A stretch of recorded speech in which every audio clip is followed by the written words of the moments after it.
12 जनवरी 1863 को पावन मकर संक्रांति के दिन जब सूर्य का मकर राशि में संक्रमण हो रहा था, उसी दिन सुबह 6:50 पर कोलकाता के शिमला क्षेत्र में प्रसिद्ध बंगाली कायस्थ दत्त परिवार में स्वामी विवेकानंद का जन्म हुआ। इनके पिता श्री विश्वनाथ ख्याति प्राप्त वकील थे और माता श्रीमती भुवनेश्वरी देवी धार्मिक महिला थीं। स्वामी विवेकानंद का नाम नरेंद्र नाथ था, जिन्हें लोग नरेन कहकर बुलाते थे। नरेन बचपन से ही हष्ट-पुष्ट और आकर्षक थे। बचपन में नरेन बहुत ही नटखट और चंचल थे। जब इनकी शैतानी बढ़ जाती थी, तब माता भुवनेश्वरी देवी इनके सिर पर ठंडा पानी डालने के साथ शिव शिव बोलने लगती थीं, जिससे कि नरेन की चंचलता शांत हो जाती थी। नरेन अपनी माता से रामायण और महाभारत की कहानियां सुना करते थे। इन्हें ध्यान में मग्न होने वाला खेल पसंद था। एक बार ध्यान में जब नरेन मग्न थे, तभी वहां एक नाग आ गया। उसे देखकर इनके सभी साथी तो भाग गए और दोस्तों के कई बार पुकारने पर भी इन्हें सुनाई नहीं दिया। सांप वहां से चला गया। पूछने पर इन्होंने बताया कि मैं तो नाग के बारे में जान भी नहीं पाया, मैं तो आनंद में लीन था।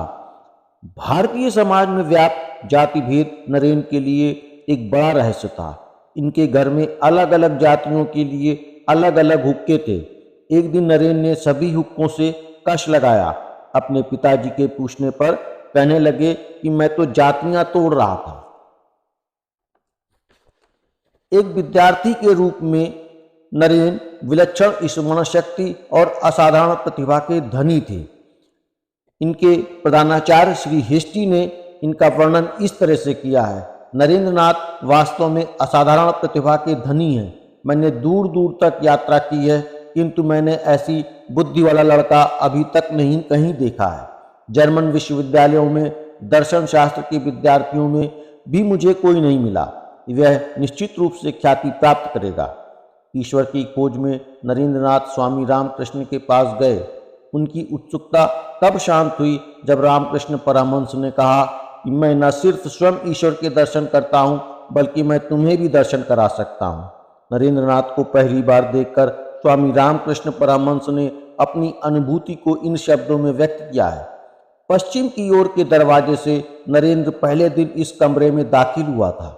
मैंने देखा कि अपने शरीर का उसे कुछ भी ध्यान नहीं है। सभी कुछ निराला है।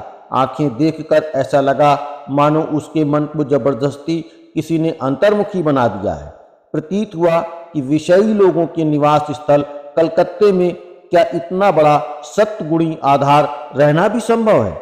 जब 6 महीने बाद नरेंद्र नाथ फिर से रामकृष्ण परमहंस से मिलते हैं, तब का जिक्र करते हुए नरेन कहते हैं, उन्होंने जो कुछ कहा और किया वह कल्पना से परे है। एकाएक उन्होंने मेरा हाथ पकड़ लिया। उनके नेत्रों से आनंद की अश्रुधारा बहने लगी और पूर्व परिचित की तरह मुझे परम स्नेह से संबोधित करते हुए कहने लगे, तू इतने दिनों के बाद आया। मैं तेरे लिए किस प्रकार प्रतीक्षा कर रहा था, तू सोच भी नहीं सकता। विषयी मनुष्यों के व्यर्थ के प्रसंग सुनते सुनते मेरे कान चले जा रहे हैं। मन की बात किसी से न कह सकने के कारण मेरा पेट फूलता जा रहा है। मैं जानता हूँ प्रभु, आप वही पुरातन ऋषि नररूपी नारायण हैं। जीवों की दुर्गति दूर करने के लिए आप पुनः संसार में अवतीर्ण हुए हैं। पिता की मृत्यु के बाद घर में आर्थिक संकट उत्पन्न हो जाने के कारण नरेंद्र एक अटॉर्नी के यहाँ कार्य करने लगे तथा कुछ पुस्तकों के अनुवाद का काम भी किया। बहुत व्यतीत हो जाने के बाद एक दिन उन्होंने रामकृष्ण परमहंस से कहा कि वे माँ से उनके परिवार के लिए कुछ मांगे। रामकृष्ण परमहंस ने कहा कि मैं ऐसी चीजें नहीं मांगता, तुम्हें स्वयं मांगना होगा। नरेंद्र जब मंदिर में काली माँ के सामने जाते हैं तो मांगते हैं, माँ मुझे विवेक दो, वैराग्य दो, ज्ञान दो, भक्ति दो, जिससे मैं तुम्हारा अपार दर्शन नित्य प्राप्त कर सकूं, वैसा कर दो। रामकृष्ण के पूछने पर नरेंद्र कहते हैं कि मैं तो घर परिवार के बारे में मांगना भूल ही गया। रामकृष्ण के बार बार कहने पर वह फिर से काली माँ के सामने जाते हैं, लेकिन घर के बारे में न मांगकर विवेक और ज्ञान ही मांगते हैं। 3 बार ऐसा होने पर वे रामकृष्ण से कहते हैं 3 बार ऐसा होने पर रामकृष्ण कहते हैं कि तुझे कह दिया कि माँ से जो कुछ मांगेगा वही पाएगा, तू मांग नहीं सका, तेरे भाग्य में संसार का सुख नहीं है तो मैं क्या कर सकता हूँ। तुम्हारे परिवार को अन्न और वस्त्र का अभाव नहीं रहेगा। नरेंद्र नाथ को वेदांत और पाश्चात्य दर्शन शास्त्र का इतना अच्छा ज्ञान था कि वह दर्शन शास्त्र के प्रभावी प्रोफेसर बन सकते थे, परंतु नरेंद्र नाथ से स्वामी विवेकानंद बनने के लिए उनके लिए आध्यात्मिक अनुभव प्राप्त करना आवश्यक था, जिसका कि वेदांत एक बौद्धिक विवेचन है। उस आध्यात्मिक अनुभव को उन्होंने अपने गुरु से प्राप्त किया, जो कि स्वयं में खुद एक आध्यात्मिक स्रोत थे और अपनी आध्यात्मिकता को स्पर्श के द्वारा दूसरों के भीतर भी संचरित कर सकते थे। इस प्रकार का अंतिम संचरण श्री रामकृष्ण परमहंस के देहांत से 3 या 4 दिन पूर्व अगस्त 1886 में हुआ, जब उन्होंने नरेंद्र को अपने पास बुलाया और अकेला उनके साथ रहने की इच्छा प्रकट की। उन्होंने नरेंद्र को प्रेम भरी दृष्टि से देखा और समाधि में लीन हो गए। जब रामकृष्ण सामान्य चेतना में वापस आए तब उनकी आंखों से आंसू बह रहे थे। उन्होंने नरेंद्र से कहा, आज मैंने तुमको अपना सर्वस्व दे दिया है और अब मैं कंगाल फकीर हूँ, मेरे पास अब कुछ नहीं है। इस शक्ति के द्वारा तुम संसार का महान कल्याण करोगे और जब तक ये उद्देश्य पूरा नहीं होगा तब तक तुम लौट कर नहीं आओगे। प्रमुख फ्रेंच दर्शन शास्त्री रोमारोला का कहना है कि उसी क्षण से गुरु को शिष्य की समस्त शक्तियां प्राप्त हो गईं, गुरु और शिष्य एकाकार हो गए। 16 अगस्त 1886 को रामकृष्ण परमहंस की मृत्यु से नरेंद्र अत्यंत दुखी हुए। उन्होंने अपने सभी गुरु भाइयों सहित संन्यास ग्रहण किया और वराहनगर में एक मठ की स्थापना की। सभी श्री रामकृष्ण द्वारा बताए गए मार्ग पर चलने की भरसक कोशिश करते रहे। नरेंद्र ने अपना कोई स्थायी नाम नहीं रखा, बल्कि समय समय पर अपना नाम बदलते रहे। कभी विविदिशानंद और कभी अन्य नाम रख लेते। लोग उन्हें स्वामी जी ही कहते थे। नरेंद्र 2 वर्ष मठ में रहने के बाद भारत भ्रमण पर निकले और पहले बनारस भ्रमण करते हुए उत्तराखंड पहुंचे। वहां से 1890 में मेरठ में नरेंद्र नाथ जी के ठहरने के जो भी कारण थे जिसलिए वो यहाँ पर आए थे, उसके विषय में आपको श्री अजय मित्तल जी अवगत कराएंगे। स्वामी विवेकानंद मेरठ में लगभग 2.5 मास रहे हैं और ये मेरठ का बड़ा सौभाग्य है कि वो ऐसे महापुरुष की संगत कर सका। 1890 में नवंबर के मिडिल में वो मेरठ आए थे और जनवरी 1891 के अंत में वो यहाँ से गए। कारण ये रहा था कि स्वामी जी जब उत्तराखंड का भ्रमण कर रहे थे तो वहाँ वो बहुत बीमार पड़ गए और इतने बीमार पड़ गए कि वो हड्डियों के ढांचे मात्र रह गए थे। तो उनके इलाज के लिए उत्तराखंड से लेकर के और मेरठ तक सिर्फ एक डॉक्टर का नाम बताया गया जो मेरठ में उस समय प्रैक्टिस करते थे, डॉक्टर त्रैलोक्यनाथ घोष। तो डॉक्टर घोष के बारे में कहा उनसे लोगों ने, सहारनपुर में कहा, ऋषिकेश में कहा, सब जगह कि आप जाइए मेरठ में, वही आपको ठीक कर सकेंगे, आपकी बीमारी जो है वो बहुत घातक है। तो स्वामी जी जो हैं वो डॉक्टर घोष के यहाँ जाते थे और वहाँ से वो दवाई ला करके उसका सेवन करते थे। तो धीरे धीरे करके लगभग 1 महीने में वो इस लायक हो गए कि अच्छी तरह से चल फिर सकें। तब उनको पता चला कि मेरठ में घंटाघर पर एक लाइब्रेरी है और उसमें काफ़ी अच्छे अच्छे ग्रंथ हैं।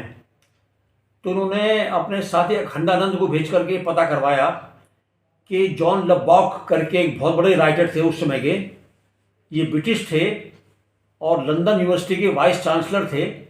इसके अलावा ये वहाँ एमपी रहे और बल्कि ब्रिटिश मंत्रिमंडल में भी रहे ये, और इन्होंने लगभग 60 पुस्तकें लिखी थी और हर पुस्तक लगभग 500-600 पेज की होती थी। वास्तव में अपने ज़माने के ऐसे मूर्धन्य विद्वान की पुस्तक मुझे पढ़नी चाहिए, ये स्वामी जी के मन में आया। स्वामी जी लगातार ही बड़े अध्ययनशील व्यक्ति थे, आपको पढ़ना चाहिए। तो ये अखंडानंद जी के द्वारा रोजाना एक ग्रंथ मंगाने लगे। एक दिन बाद में उसको वापस कर देते थे। तो यहाँ जो तिलक पुस्तकालय है, जिसका उसमें नाम सर लयाल लाइब्रेरी था, 1885 में इसकी स्थापना हुई थी।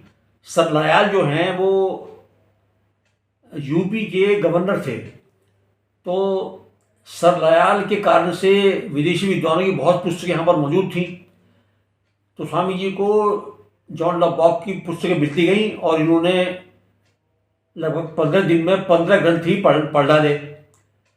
तो उस समय के जो पुस्तकालय अध्यक्ष थे, लाइब्रेरियन, उन्होंने कहा कि ऐसा कौन आदमी हो सकता है कि जो रोजाना नया ग्रंथ मंगा लेता है और पिछला ग्रंथ वापस कर देता है। क्या कोई ऐसे व्यक्ति है दुनिया में कि जो एक दिन में 500-600 पेज पढ़ ले? उन्होंने ये बात अखंडानंद जी से कही। अखंडानंद जी ने कहा कि मैं जाके अपने वो जो मित्र हैं सन्यासी नरेंद्र, उनसे पूछता हूँ। तब तक नरेंद्र नाथ दत्त का नाम स्वामी विवेकानंद नहीं पड़ा था, तब तक वो नरेंद्र नाथ दत्त ही कहलाते थे। तो अखंडानंद ने आकर के इनसे पूछा कि वो लाइब्रेरियन को शंका है कि आप पढ़ भी पाते हो या वैसे ही रोजाना नया ग्रंथ मंगा लेते हो? तो स्वामी जी ने कहा चलो तांगा करके चलते हैं लाइब्रेरी तक ही। वो रेलवे रोड से और घंटाघर पर आए, जहाँ आजकल टाउन हॉल है, टाउन हॉल के अंदर ही लाइब्रेरी है। अब उसका नाम तिलक पुस्तकालय हो गया है। तो यहाँ करके इन्होंने कहा लाइब्रेरियन महोदय से कि आपको शंका है ना, तो जितने भी ग्रंथ आपने मुझे इशू करे हैं वो सब मंगा लीजिए। तो करीब 15 ग्रंथ तब तक पढ़ चुके थे, वो सब मंगा लिए गए। और स्वामी जी ने कहा कि अब आपको इनमें जहाँ से कुछ भी पूछना हो मुझसे पूछिए।